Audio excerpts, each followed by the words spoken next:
Jazz on the track beat.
You know who made it.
All right, ladies and gentlemen, welcome to episode 144 of RickCast, post 4th of July week.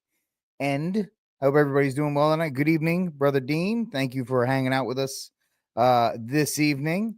So some stuff happened as it tends to over the weekend, and we will be discussing such things on tonight's program.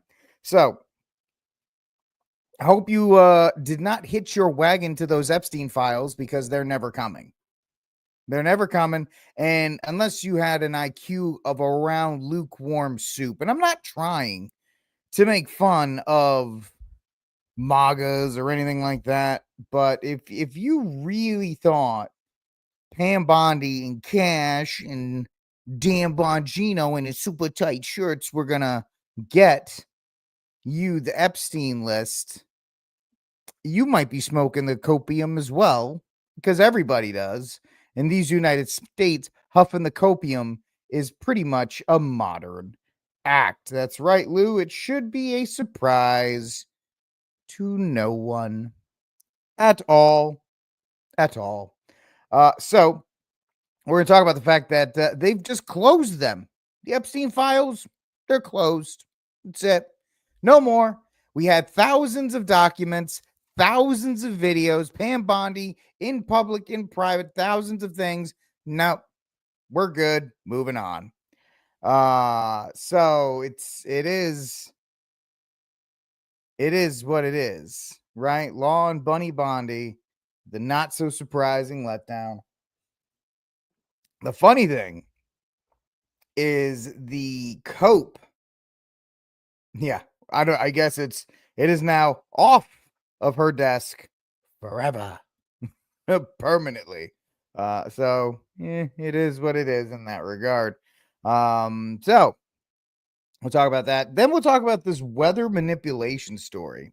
Because obviously the biggest story in the news before they dropped it this morning was the tragedy in Texas, in Kerrville, and then in Georgetown and Round Rock, pretty much here in the Hill Country. They call it the Texas Hill Country around Austin.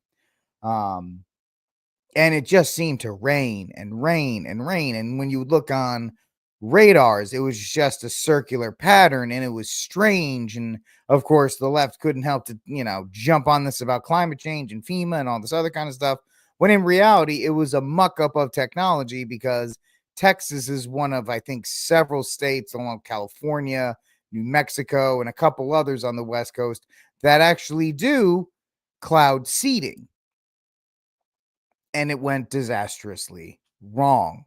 So we will look into that. And apparently the CEO of the company called Rainmaker, I know, is very creative. We're going to be on the Sean Ryan show sometime this week, so that'll blow up the internet, as it should. So that I think we're all looking forward to seeing that that taking place, and we'll have to take a further look at it as well. Oh, really? Oklahoma does it mainly in the winter to build up snowpacks. And then Oklahoma. Okay. So I thought it was only I guess the map must have been updated. The map I looked at was a little outdated. Not that that's too big of a deal. Did you know? And this story is a couple of weeks old, but there was an attack at an ice facility in Alvarado, Texas. Yeah, and there was another attack at a border crossing today that the left is just not going to cover, or the mainstream media is not going to cover, because it doesn't fit the narrative. It doesn't fit what they're trying to cover. It doesn't fit what they're trying to talk about. So we will cover it here on RickCast, so you at least have an idea of what is going on and the continued escalation of violence that we seem to find ourselves in, because that's what the left wants. Yeah, people talk about the left, the right, the Civil War, yada, yada, yada, whatever you want to call it. You just got to understand the left wants this. So it's going to happen. The left is going to make it happen, however it may be, especially now that the big, beautiful betrayal has passed and all this money is now going to ICE and you're starting to see mass deportations ramp up, the more that happens, the more of a cause you're going to see a John Brown event very soon. And if you know your Civil War or War of Northern Aggression history, the John Brown event was an inciting incident, as they say. I have a feeling you'll have a John Brown event sometime in the next 6 months. It's bad enough that is going to go into the winter, I believe. So we have that. And then finally, Jurassic Park or Jurassic World. I can't believe I put Jurassic Park in the title. It's supposed to be Jurassic World. Roars out of the box office. It's great. It's good. It overperformed. I mean, it really didn't. It kind of landed right in the middle at that 90 million, which, by the way, is not a great place to land. But it came in at like 300 million globally. That's not awesome when you consider that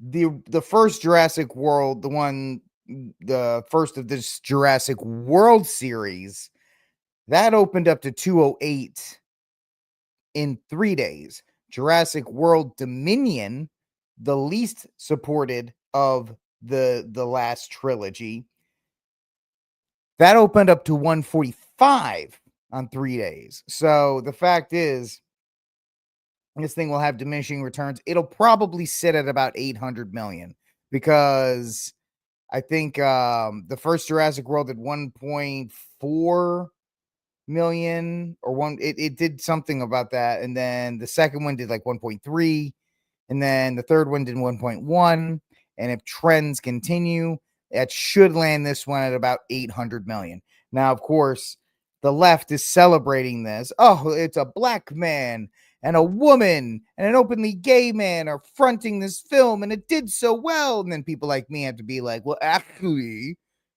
it's actually not doing well.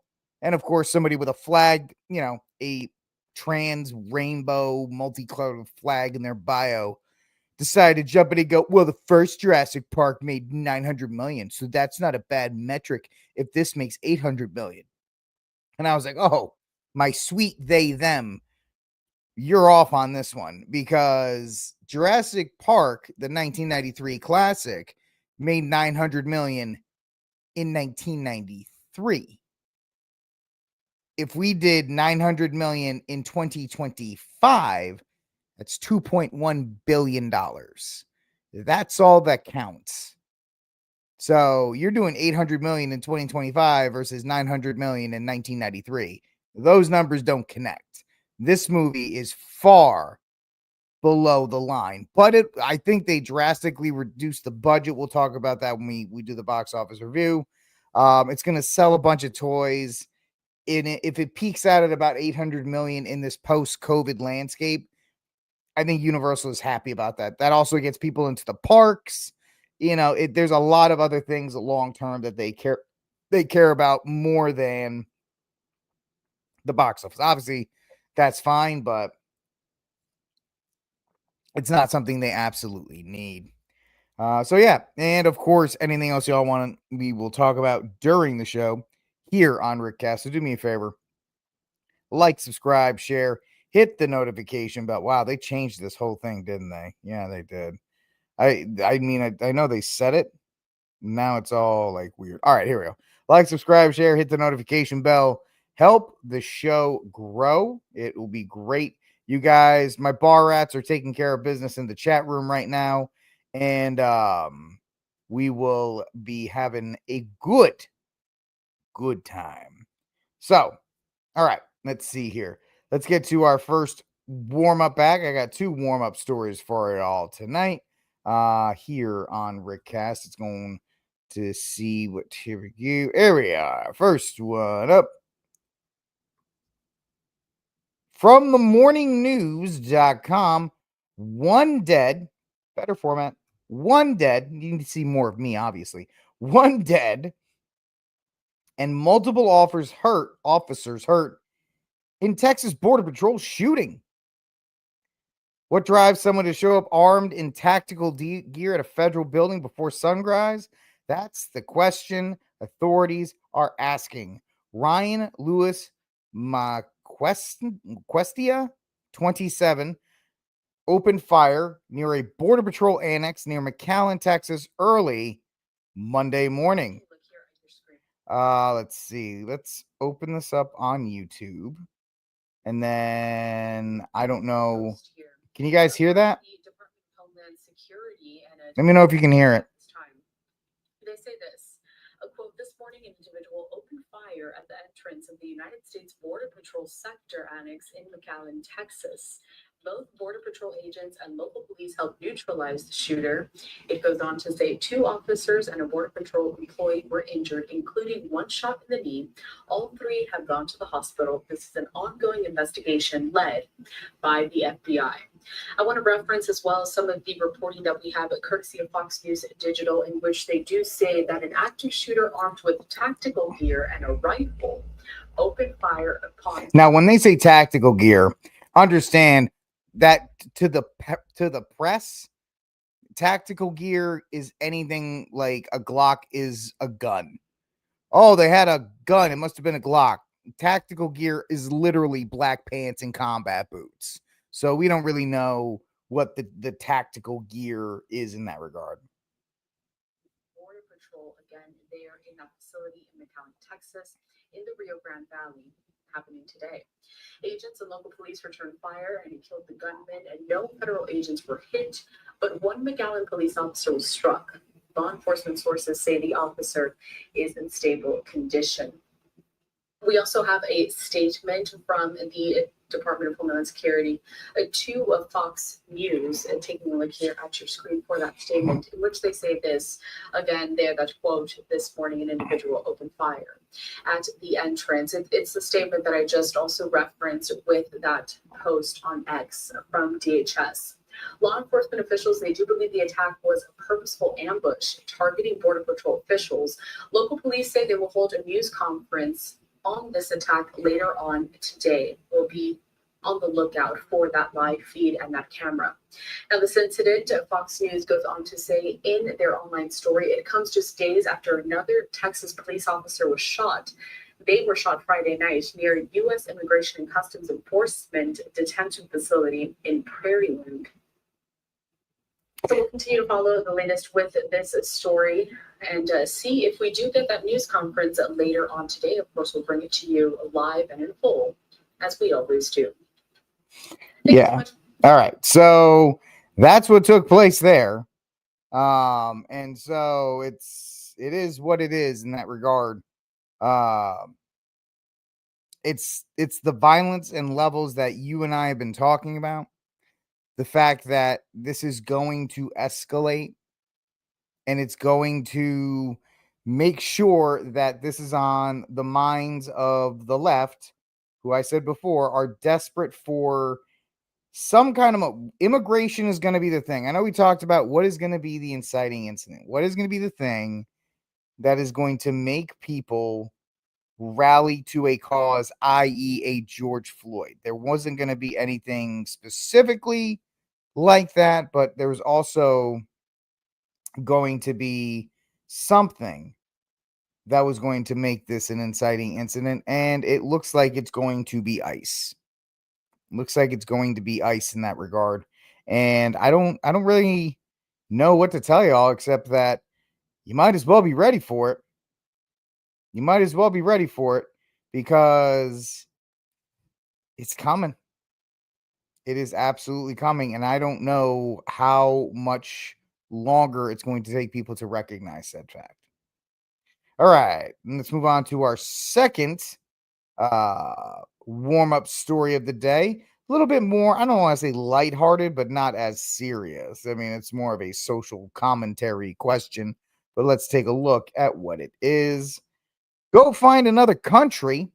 Wrestling legend Kevin Nash blasted for refusing to celebrate the 4th of July and badmouths America.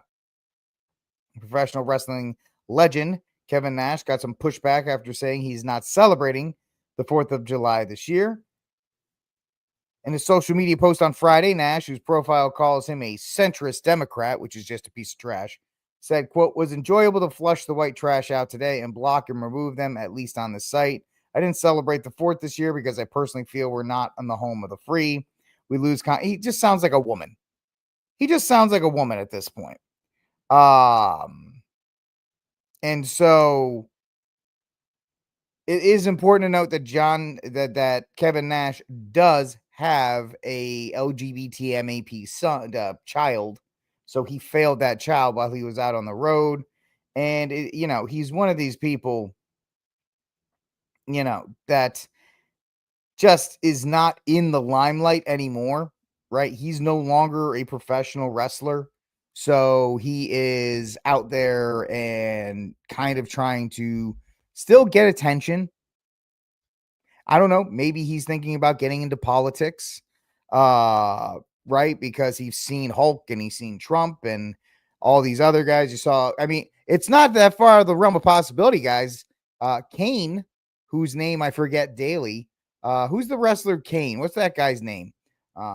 He's the mayor of a town in Tennessee, and he's probably going to be the governor or senator from the state of Tennessee within the next 10 years. Jesse Ventura was the governor of Glenn Jacobs. Thank you. G-Money, I could count on you. And listen, Kevin Nash may be a solution to the white male problem in the Democratic Party. 2028 is far enough, and he's starting to make more noise, guys, by doing these things. You could see a potential political run out of this guy. He's a centrist Democrat. Okay, well, he's a centrist Democrat, and he's a former professional wrestler. He's ex-military. He's all those things that the left is trying to appeal, and he's white. You may actually see that, and I know he's a big whiner on social media, right? I know he is, but he might also be sending up flares to see if anybody has any political interest in him. So I mean, we did a show. I didn't really celebrate the 4th. But that's just because it's just another day for me. Right? We worked on the 4th, and that's fine, and I'm glad to. I'm glad you guys are able to hang out with me when you did. It's the high holy day of America. It's not for me.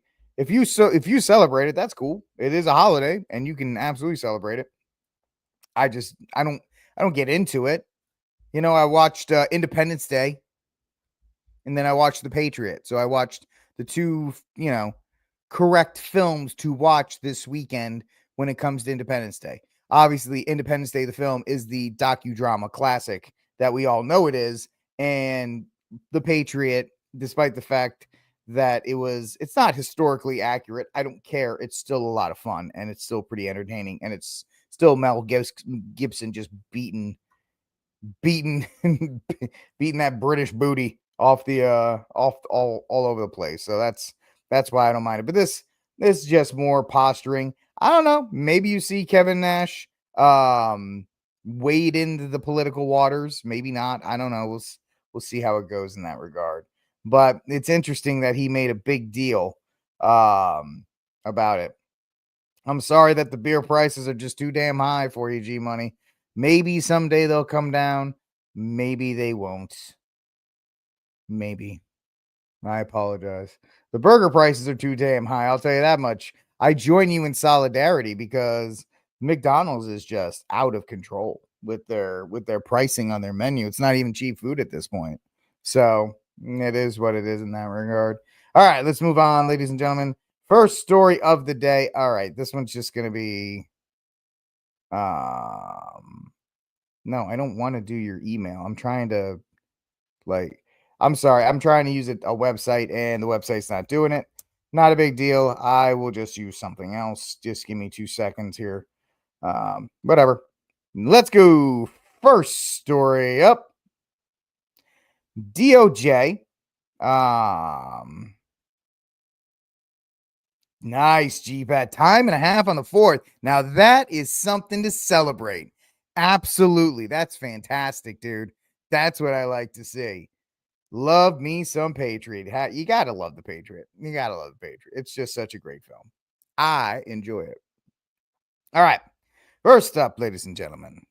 So this I want to take more time and talk about the Texas weather manipulation. I'm going to break that one down a little bit better. And so we're going to talk about this one first. It goes like this.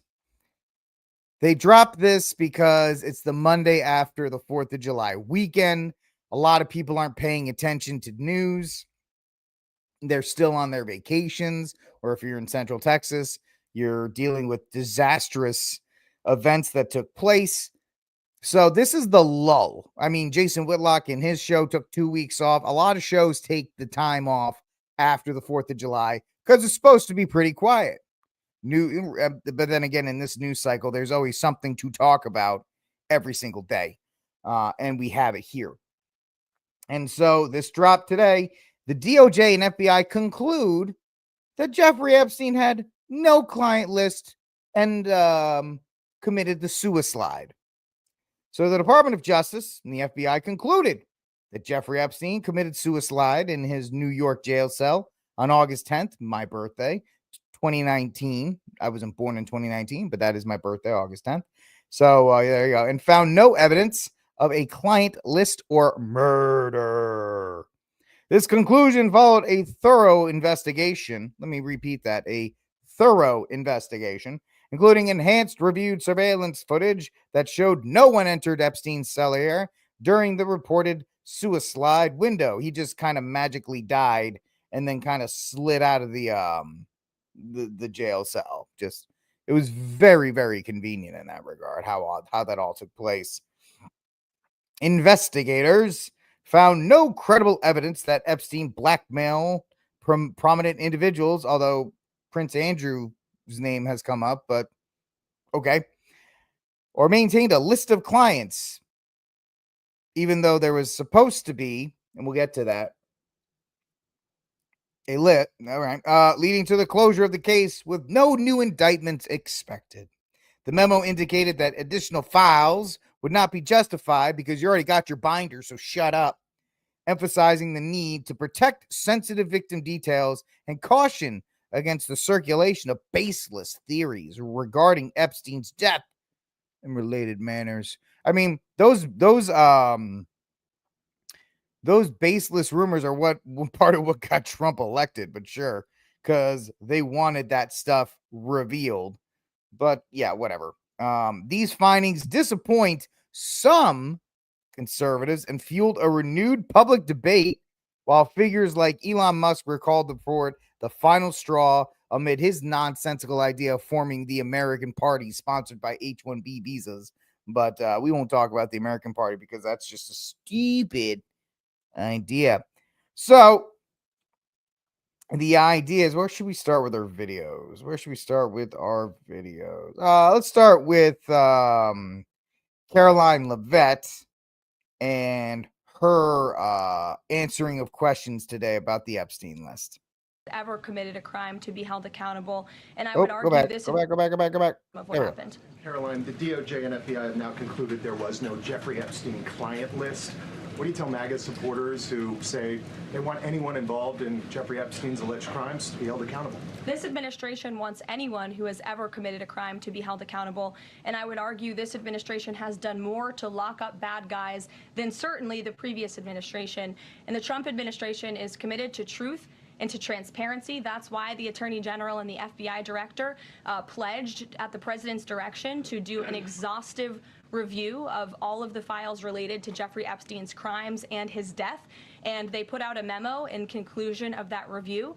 There was material they did not release because, frankly, it was incredibly graphic and it contained child pornography, which is not something that's appropriate for public consumption. But they committed to an exhaustive investigation. That's what they did, and they provided the results of that. That's transparency. Yeah, so you have that. And then let's just kind of go through the idea of, well, what about the files and the documents that the FBI and the DOJ couldn't even get on the same page about?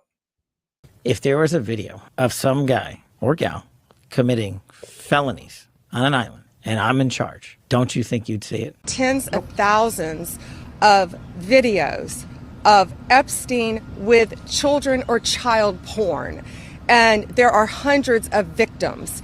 And no one victim will ever get released. It's just the volume, and that's what they're going through right now. The FBI is diligently going. So, folks, you're not getting the list. The idea that you ever were going to get it is kind of laughable, because the idea, people can't even answer where Jeffrey Epstein got his money from, the fact of his connections with Bill Barr, the intricate web of money and power that Epstein represents. And I think that's why people have latched on to the story, because it's this idea of the power people and the things they get away with. And with Trump getting elected, maybe we can finally get behind it and we can get some answers. And so you're never going to get them, guys. That's why people like me, when I saw the letter, I just laughed. When I saw the post come out, I just laughed, because I wanted to say, and I did say, how is MAGA going to cope with this? And they are, Cat Turd, which is a very appropriate name for him. I trust Dan and I trust Cash. I know them personally. I don't care. And this is the thing. Tim Cass, all these guys that they've hung out with, Benny Johnson, they've all hung out with Cash and Dan Bongino. Cash and Dan are in the club, not the Epstein club. I'm not saying that they're not part of that. I'm talking about the conservative podcast space. And I said this from the beginning when Dan was crying at the end of his last show. Oh, so sad. Like, you're not going to go back to podcasting in 4 years.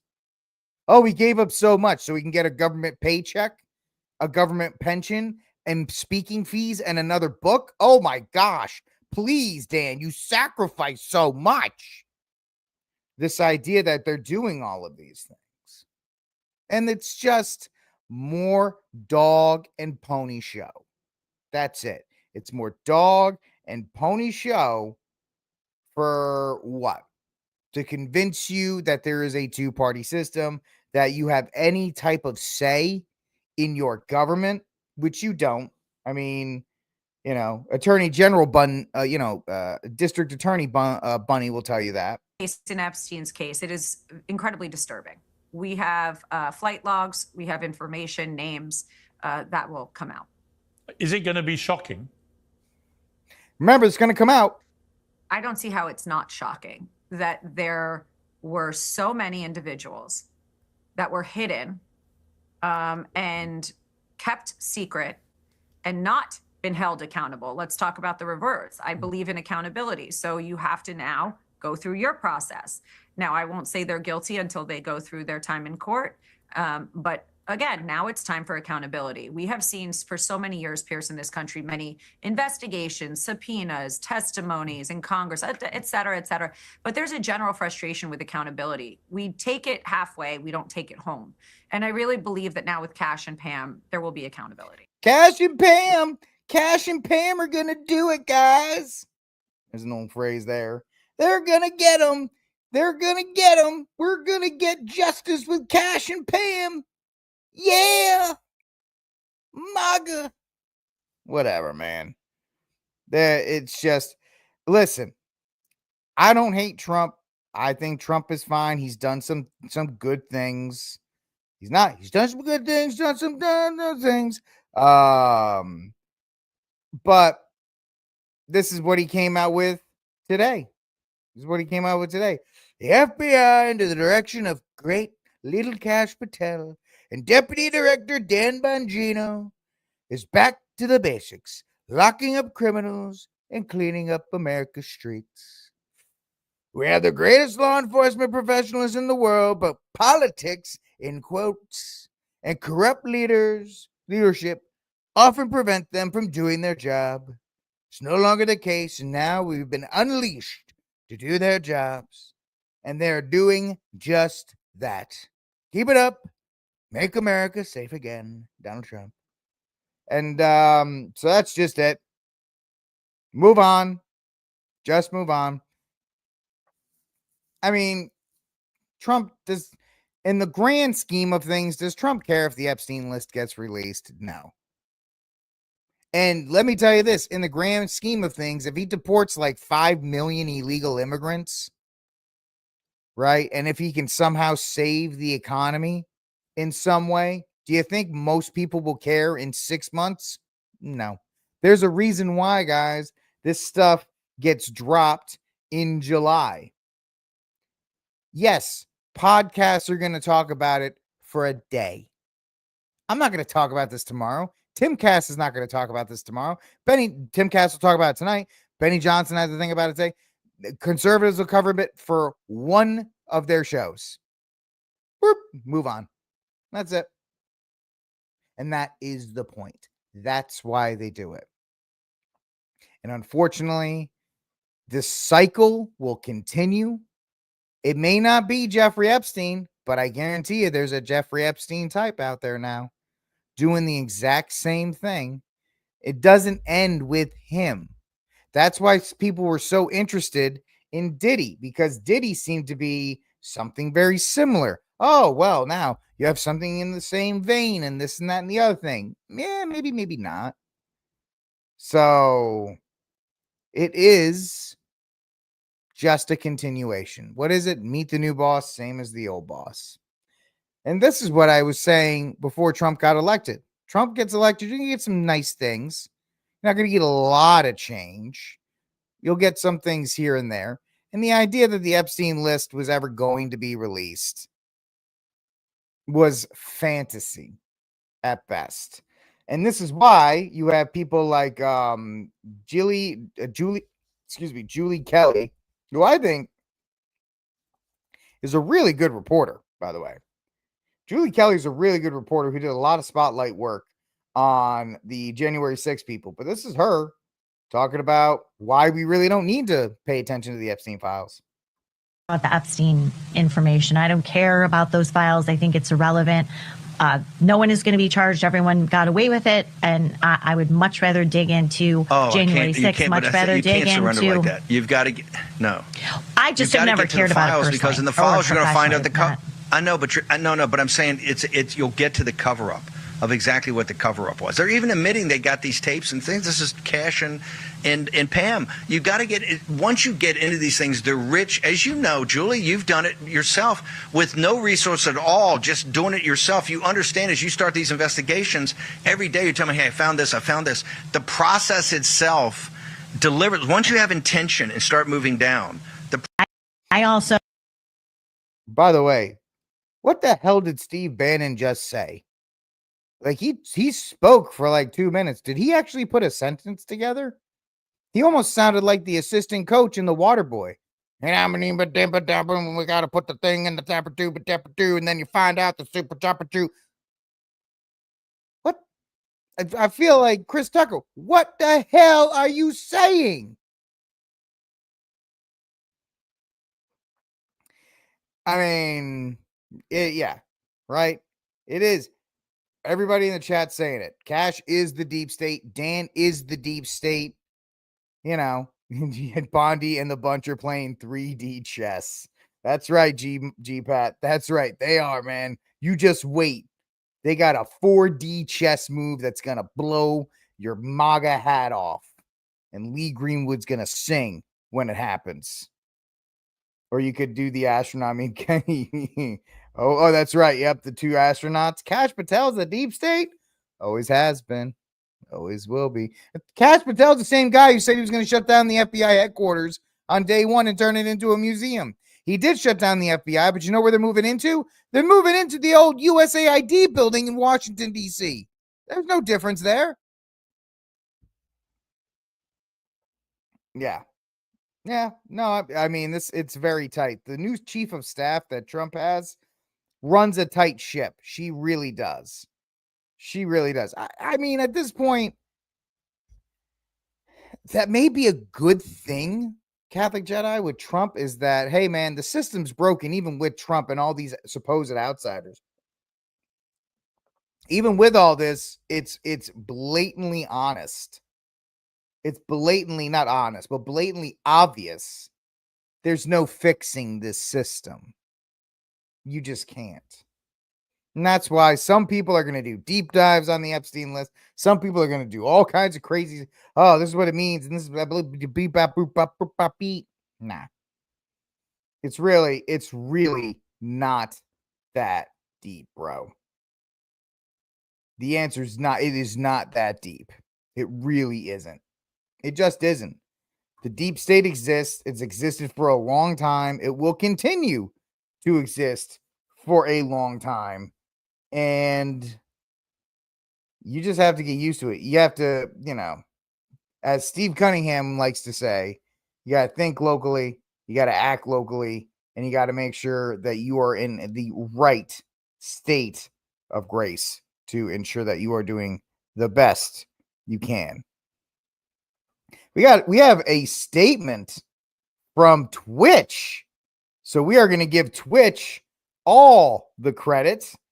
You can't even see my face, which most people are happy about. Here's our Twitch streamers 2 cents. Rich people did bad things and covered it up, and the list ever got out. There's no way you can spin that and make yourself look good. Twitch person heard a rumor. The back of the 1950s, the Epstein father was on the FBI list in J. Edgar Hoover's office, incriminated something, and as I want to take him down, but Hoover said no, because we'll destroy the DOJ and the FBI. I think there's a lot of merit, because if you look into how Epstein got his first job, he got it at a school run by Bill Barr's dad. And then Jeffrey Epstein went from being a teacher to being an investment broker with no experience, became a partner. There's a lot of webs and there's a lot of stuff. And here's the thing, Dark Sage. Any of these things are plausible because the deep state is so vast and so, for lack of a better term, deep. And it goes back to J. Edgar Hoover and the founding of the FBI. It's a lasting impact. Let's play Clue. Epstein did it with the list in the jail. Clue. You win. Well done. I appreciate that. That's pretty good stuff. So that's all I'm not gonna, outside of what what you're saying in the chat is probably better than anything I'm coming up with as far as, what else is going on with this list. If you're distraught by this news, I got waterfront property in Arizona for you to, invest in. All right, this is RickCast. Let's get to our second story of the day. I really, really want to talk about this one because it is tragic. It really is. It's a sad thing that happened this weekend, but it also brings to light something that went from conspiracy to reality and the dangerous effects of it. And so here we go from MSNBC.com or NBC. Live update: Texas flooding leaves at least 104 dead missing, including Camp Mystic counselor and campers. At least 104 people are dead across 6 counties. Kerr County officials reported 84 deaths, 56 adults and 26 children. Flash flood watch: the slow moving and scattered thunderstorms. Flood watches remain in effect today across central Texas. It's going to expire in about 10 minutes. Including Hill Country, which experienced a flash flooding. Camp Mystic, the summer camp at the center of the devastating flood that hit the Hill Country over the last 3 days, is grieving over the loss of 27 campers and counselors, and so forth. And the stories that came out over the weekend are just absolutely tragic. And so it begs the question, and I tell people, I've lived here for 17, 18 years. And I told people, hey, man, June and July and August, I hope you enjoy sitting in your house and trying not to sweat, because it's 100 degrees for 90 straight days. And it's just misery. And in the month of June, we got some storms. We got rain. Okay, that's weird. Month of July. Okay, it's raining on the 4th of July. It does not rain on the 4th of July very often, and especially to the extent that it happened here. And so the idea is, where is all of this coming from? Well, this is from texas.gov. This is maybe Brian knows this website. Brian, our resident Texas government worker, the TDLR, the Texas Department of Licensing and Regulation. Harvesting the Texas skies in 2022, a summary of rain enhancement operations in Texas. Now, I'm just going to read the first paragraph just to give you an idea. The history of Texas using cloud seeding. Remember when cloud seeding was a dirty word and people were like, oh, cloud seeding, you crazy knucklehead? We have been doing it. We have been doing it here in Texas and other states as well. I forgot the other states you guys have seen that. Yeah, we talked about the 87 Guadalupe River flood and others during that time. Numerous rain-making efforts sprouted during epic droughts of the 50s, and some continued into the 60s, giving impetus to the Texas legislature to adopt a law in 1967 governing the use of weather modification technologies.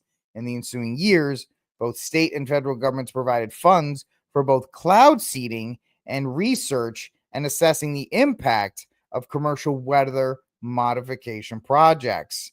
Map of rain enhancement projects in Texas. These are areas where rain modification is taking place in the state of Texas. Let me blow that up a little bit more. So this is another map of rain enhancement technology. And maybe these floods that you guys are talking about in the chat are related to this, because this started back up until 1967. There was a Texas legislature that adopted a law in 1967. So 1987 you were talking about, 2002. Maybe they're not as natural as we were led to believe. Maybe they were just a mishap of tech. A mishap of cloud seeding operations. Now, when you say stuff like that, people freak out because they think you're an Alex Jones loony bird. But look at what happened in Dubai last year. They did that. They overseeded, I guess you would say, and it flooded all of Dubai or Abu Dhabi, one of those places, because they don't have a drainage system. They're like, oh my gosh, it's raining. So it is what it is. The more substantive evidence that cloud seeding could invigorate concave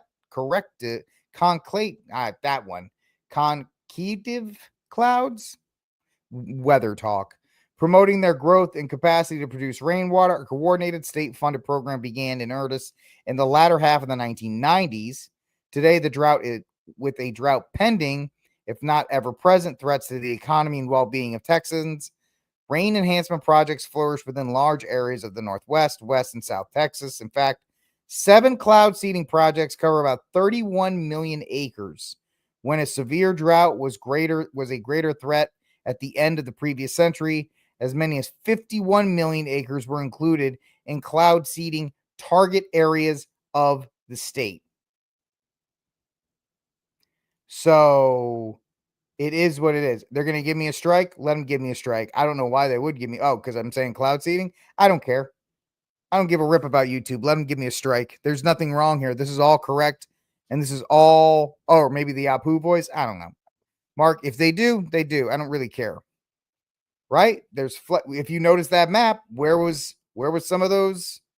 Up here, up in this area. Up in this area. So it's all starting to make sense. And now a little video for you. A natural event?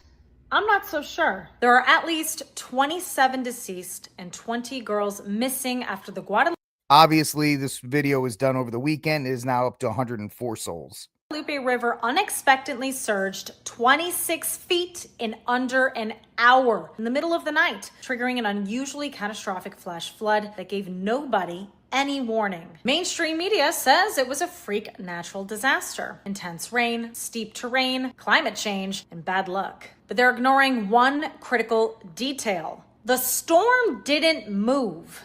Listen to the girl in the nerdy glasses. Stayed parked over the same area for nearly 22 hours. Any storm parked in a single area for that long would cause significant damage like this. Check this out. I run a radar show on my website.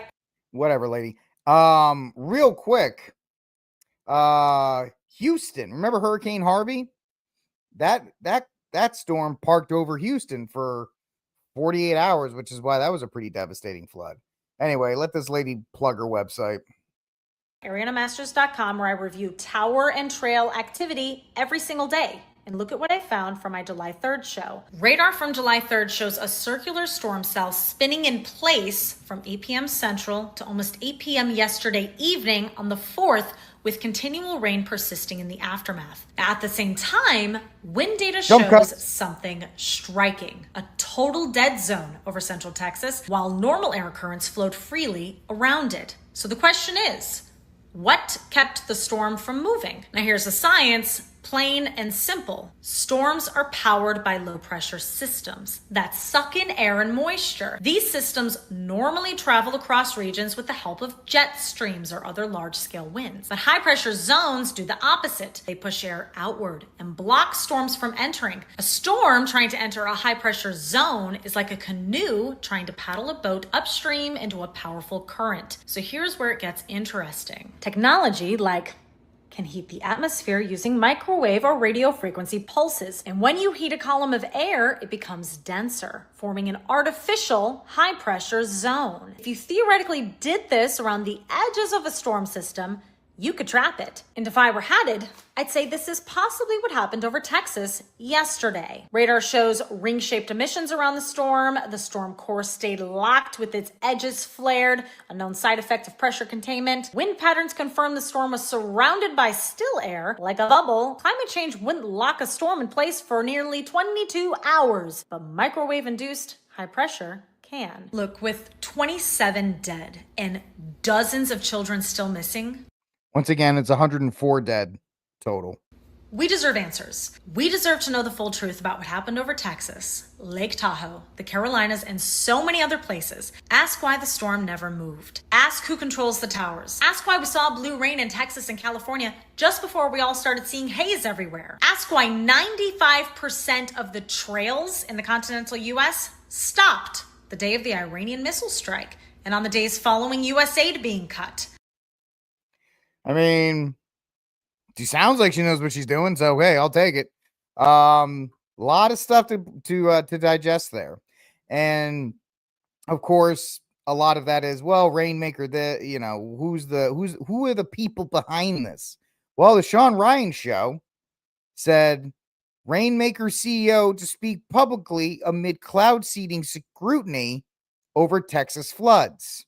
And who is the CEO of Rainmaker? Guess what? I'm going to introduce him to you in about, 10 seconds when this thing gets uploaded. So here he is. This is Rico. I'm the CEO and founder of Rainmaker. We're a cloud seeding company that is enhancing precipitation via advanced radar and also drones for the sake of supplementing water supplies for farms, cities, reservoirs, and wildlife throughout the United States.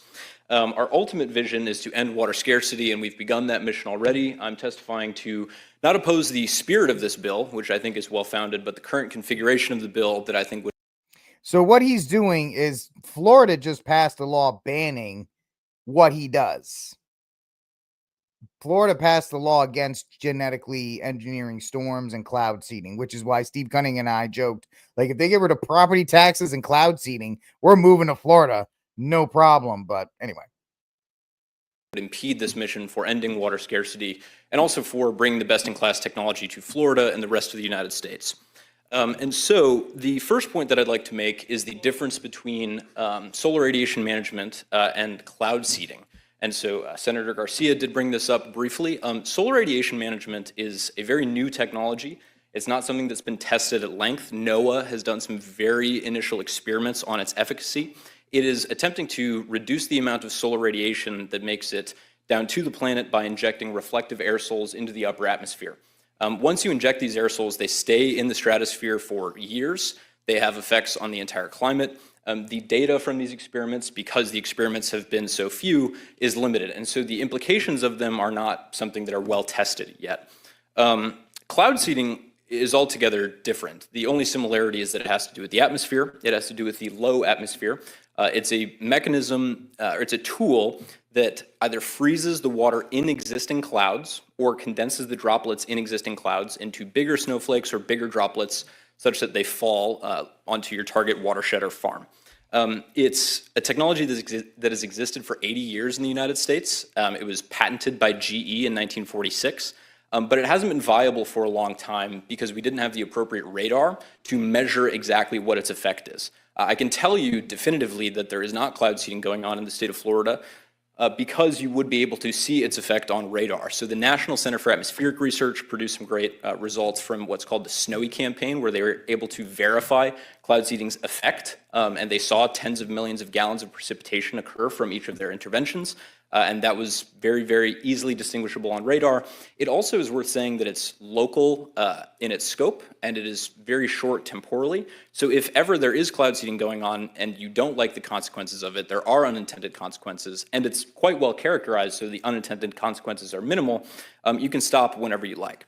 So that point of differentiation between solar radiation management, which is something that I think the public should scrutinize more heavily, and cloud seeding, is important to make from the top. Then the second point I'd like to make is that, well, it has to do with the safety of cloud seeding, right? Because this has to do with environmental health, particularly pollution. Cloud seeding is conventionally done with a chemical called silver iodide. Its LD50, so its lethal dose, is 10 times higher than aspirin. And we're using about 50 grams per each operation. That's as much as can fit in the palm of your hand, right? That's less flour than is in a slice of bread. So the amount that accumulates into watersheds is in the parts per trillion after decades of operation, and we have data to prove that from programs that exist throughout the United States. This leads me into another point, which is the precedent that other states have set in cloud seeding permitting and licensing. So I think that all I know is this lady back here is winning the MVP for best reaction to all of this. Per what I said at the top of my commentary, the spirit of this bill to protect Floridians, to protect Americans from environmental pollution, that is great. And I think that permitting and licensing absolutely should exist. It does exist in states like Texas and Utah and Idaho. So this isn't a blue state or red state issue. California has a process as well. New Mexico has a process. And we don't want anybody wantonly modifying the weather, so implementing a permitting regime so that it's only done responsibly and safely with best-in-class meteorological practices. It really worked out well for the girls at Camp Mystic, didn't it, buddy? You know, this guy is Dean is right. This guy is a Thiel fellow. He is from the Thiel House of Technology. So these guys have been messing around. And they just raised about $6.3 million in 2024 for more of their operations. So they are continuing to build that up. So you have all that. And then finally, one more map of the rain enhancement project. I'll drop this in the chat so you guys can take a look at this. It's crazy. The crazy thing is was a joke before. Not anymore, man. Cloud seeding is real. Cloud seeding is done. And I think because my wife asked me, why would they do cloud seeding before that? I said probably did it so they would have the lakes full for the 4th of July weekend. Because that's what I think the most important thing was for them. They wanted the tourism to be good. So they wanted the lakes to be full for the Texas weather for the 4th of July. And now that's what happens when you play God. People suffer, and they suffer greatly. All right, let's move on to our next story here, ladies and gentlemen. No, Mark, that's what I'm saying. They can't control it. They seed it. And I think what they did is they overestimate the amount of seeding or however it's done, and once it's out there, they can't control what happens to it. So he does have a nice mullet. You're right about that. Yeah, they absolutely missed the mark on that one. They absolutely did. And now Hot Wheels is going to have some questions that he has to answer, because how long has he been governor and how long has he been working with these people? What is the, we need, if there's a permitting process, I need to know a lot more about the permitting process. I need to know what you're doing. You're just firing the stuff into the clouds and seeing what's happened, because I'm not really a big, big fan of that. That's as we read in the the webpage. People are like, oh, well, we need to fix this drought. We need to fix the droughts. We need water there in order to get, so these places don't become uninhabitable. And I understand that. But at the same time, half of Texas is desert. So it is what it is. All right, let's move on to the story here from CBS News. This was on the 6th of July. Several in custody after North Texas police officer shot in the neck outside ICE facility. Several suspects are in custody after a police officer was injured in a shooting at an Immigration and Customs Enforcement agent detention facility in Alvarado, Texas, the late night hours of the 4th of July. Just before 11 p.m., the Alvarado Police Department said it got a call to the 1200 block of Sunflower Lane outside the ICE Prairie Land Detention Facility on a report of a suspicious person. When the officers arrived, they saw a person who appeared to be carrying a firearm. Alvarado police said that when one of the first responding officers tried to engage with the person, an unknown number of suspects opened fire. At least one bullet struck an officer in the neck. The injured officer was flown to Fort Worth, where he should be fine. But the idea here, guys, is that you are seeing, I should have actually bumped this up to when we were talking about the other one. Immigration is the incident that they will coalesce around. And so now they will continue to push it to do so. Yeah, it's legal to carry a firearm 100%. Now, Texas does have, it gets a little, let me walk this back. In Texas, and I'm going to have to get a little bit into the weeds here to answer your question, Mark. It's legal to open carry. We're a permitless carry state. We're not a constitutional carry state. We're a permitless carry state. So you can carry without a permit, and you can carry with an LTC either way. And you can open and conceal carry. Now, the big pushback against that is federal facilities. ICE is a federal facility. And I'm sure now, when you're in the state of Texas, there are differences between what we call a premise and what is around it. The only thing that is a gun-free zone here in the state of Texas is the premise, which is the actual building. It does not include sidewalks, walkways, private garages, sidewalks. The only thing that's the actual gun-free zone is the actual premise, the building or part of a building. Now, when you're getting to an ICE detention facility, we don't know where he actually was. Where was he?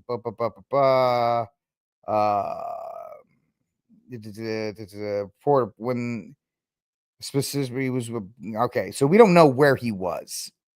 And the federal facilities are probably going to say the entire area, because the feds can do this. The entire area from the fence on in is gun free. If he's at the fence line, then they can say that's a gun free zone. You're not allowed to have firearms in federal facilities. ICE is a federal facility, ergo, you cannot have one. And I think that's federal law across the country. It does across the union. Doesn't matter what your state's gun laws are. As soon as you get to the federal portion of it, the feds kick in. I think it's 18 U.S. code. It does. I don't remember it off the top of my head, but guns are not allowed in federal facilities, period. End of story. So the fact that you had, okay, Mark, that is fantastic. I'm not trying to be a dick here, but you're not listening. None of those areas are federal facilities. And like I said, in Texas, you can carry in places that do not have correct signage, which is a 30.05, a 30.06, and a 3.30.07. Those govern who can enter and who cannot. There's also a 46 or a 4803, which does the same thing. We also have the 51% sign. We have all these things. And if absent of those things, you can carry in those areas. I'm not talking about your state law, my friend, my brother. Listen to me, please. If there is one area where I actually know what the hell I'm talking about, this is it. Once you hit a federal facility, and they say you have to say something 3 times. Once you hit a federal facility, it doesn't matter if it's Iowa, California, New York, Florida, Texas, the moon, because the Fed's on the moon. No guns. No guns. No guns allowed. But I'm glad that you can open carry and bars and churches and all these other caves. Oh, hey, you know what? You're eating barbecue. Cool. I'm good with that. No, that's fine. That's fine. No, because I know what you're saying. And this is where people come into problems. And I'm not trying to be a jerk about it. People, and that's what I try to tell them. And when I give them the LTC course, it's like, hey, man, in Texas, you may be able to do something, well, once again, G Money, I think federal, because military is a federal facility, a federal facility. So that's why you can't carry in a military installation as well. So there is that. It's not a problem, Mark. I just want to make sure that we're not crossing. And I hope you're enjoying the barbecue because that sounds delicious. That sounds absolutely delicious. I kind of wish I was eating delicious. Yeah. It really is that. No guns for you when you get involved with the feds. No guns for you when you get involved with the feds. So that's why if this was prisons are also a no gun free zone here in the state of Texas, but that's different signage that they obviously you can't have a firearm in a correctional facility. So the fact that he was near anything that was a correctional facility, or even if it was, here's a crazy thing. Let's say it was a random building, like an old warehouse. One of those old warehouses you're driving on the side of the road. If the feds take possession of the building and turn it into an ICE detention facility, then it becomes a federal facility. Ergo, 18 U.S. code jumps back into effect, even though it's not an official ICE detention facility, right? It doesn't have the bars and the wires and all this other kind of stuff. Once that happens, boom, it turns into a federal facility. No guns allowed. No guns for you. So I think that's why this is a big problem. But it gave me a chance to talk about gun law. So thank you, Mark. You actually helped me out because I love talking about gun law. It's fun. It is. I love talking about firearms, obviously. But anyway, we'll get to our last story of the night. Whew. Excuse me. Back at it. Here we go. 1, 2. Got everything ready to go? Yeah, we do. So last week, the 4th, Jurassic World, Afterbirth, Rebirth, Reboot, Abomination, whatever you want to call it, dropped in theaters. And you can read my review on RickCast Reviews. I thought it was an absolute piece of trash that you should not waste your time with because it's boring. I wouldn't even stream it. That's how bad this film is. I really don't think it's a good movie. But unfortunately, it appeals to children. And, kids like dinosaurs, which is obviously the lesson here, which is why you're going to get another stupid Jurassic World movie. But it's just terrible, man. It's terrible. Whatever. Anyway, let's get. So let me see if I can get this up here to just give me Jurassic Park 1993 total box office. So let's see here. No, that's not correct. That's not correct. Box Office Mojo is actually wrong in that regard. Okay. So let's see. What is it called? Inflation calculator. So it came out, and apparently it did a good job because kids like dinosaurs. It's a simplistic plot. and it was a thing. It wasn't great. It wasn't terrible, but people are going to think that it's actually a decent film, and it's not. But okay. Well, it did it this morning, so I hate you. Anyway, sorry about that. Stillbirth. That's even funnier. So it made 155 million on a 5-day weekend. So it made 90 million for the 3-day. That's very important because they're all just going to say 155, 155, 155. I can't believe it. That 155 is worldwide because it was 91 million on the 3-day, which is not great because the last one, I hate these names. Jurassic World Dominion made 145 on a 3-day weekend, not a 5-day holiday. So the fact that it's already down significantly, 145, because it was 208 for the original, not the original, Jurassic World. The original Jurassic World was 208. Jurassic World Fallen Kingdom didn't do terribly. Opened at 148. Really? Is that Fallen Kingdom opened to 148 too? That's interesting. Because it opened up to 148, and then Jurassic World Dominion opened up to 145. So they always dropped. They dropped pretty rapidly. So this one drops to 91 million on a 3-day. 155 total. And then 318 for a global total. So everybody's like, oh my gosh, 318 global. It's the greatest weekend ever. And then you have to tell people, well, the original Jurassic World made 208 in 3 days on its way to over $1 billion. The second one made 148 on its way to like 1.5 billion.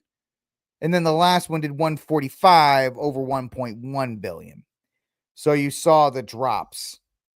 This one with a 318 opening means it'll be lucky to sniff 800 because it's about to run into a buzzsaw of Superman and Fantastic Four.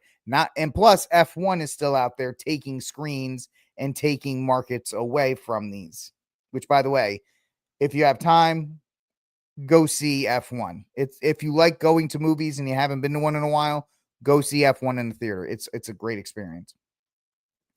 Universal's gambled to do a clean slate sequel reboot to the 3-decade-plus Jurassic franchise paid off on the July 4th weekend with a 91.5 million, which, I mean, I don't know if that's really something to be bragging about. I mean, it's the top slot, but think about this. At its most, the budget on this film was 225. At most, it's almost half of what the last films were, just based on salaries and stuff like that. So when it crosses over 500 million, it will have made its money. And then once it hits 6 million, this film will be profitable. It will not be $1 billion profitable, but it will make money for the studio. It's also the third biggest opening for director Gareth Edwards after 2016's Rogue One and 2014's Godzilla. Studio wisely gave the film 2 days before Friday, which led to strong Wednesday. I don't know why I'm yawning, guys. I apologize. I shouldn't be yawning like this. So Wednesday was 30.5, Thursday was 25.3, Friday was 26.3, Saturday was 36, and Sunday was 28. So it's not great. Here are the openings. Thank you. God, good gracious me, oh my. Let me get my inflation calculator back up. Inflation calculator, let's see. So Jurassic World made 208. Jurassic World Fallen Kingdom 148, Jurassic World Dominion 145, Jurassic World Stillbirth 91.5, Let's look at this Jurassic Park, 50 million, which I don't even know if I'm going to be able to do that. 5 0 1 2 3 1 2 3. Is it 3 more? 1 2 3. I think that's, I don't know my numbers, but calculate. Okay, I guess I'll try again. Let's just say 50,000. Let's say 50,000 in January of 1993 to give you an idea of that. That's 100 and that's double. So that opening of 50 is at least in today's money $100 million, which is better than what came there. Then Jurassic Park 2, same thing, 100 million. Jurassic World, 72 million. That's double what this is. So this is not a correct this is not a correct barometer as far as I'm trying to figure out once again. It's not a correct barometer as far as everything being even. Everything being even. Let's try that again one more time. 72 million. 72, 1 2 3, 1 2 3. See if it does it. Oh, you suck. US Labor Bureau Statistics. Yeah, you suck hard. Sorry, I'm just not dealing with this thing right now. We're not, me and this thing are not vibing. What's it? 1993. I really want to show you guys. I'm really trying. 1 2 3. Okay, there you go.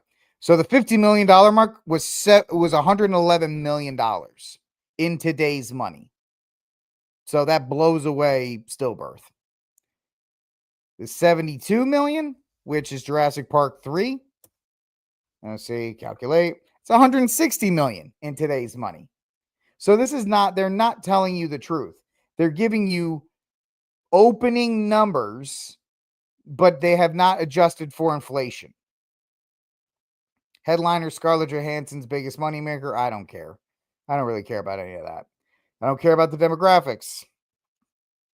Apple's F1 continued to race across the track in frame 2, coming in second place with an estimated 26 million, which is a 54% drop. That's a decent hold. We would have liked to see that in the 40s, but it's okay. With 109 million domestic total, becoming Brad Pitt's 1,100 million. So global total is 293.6. I actually think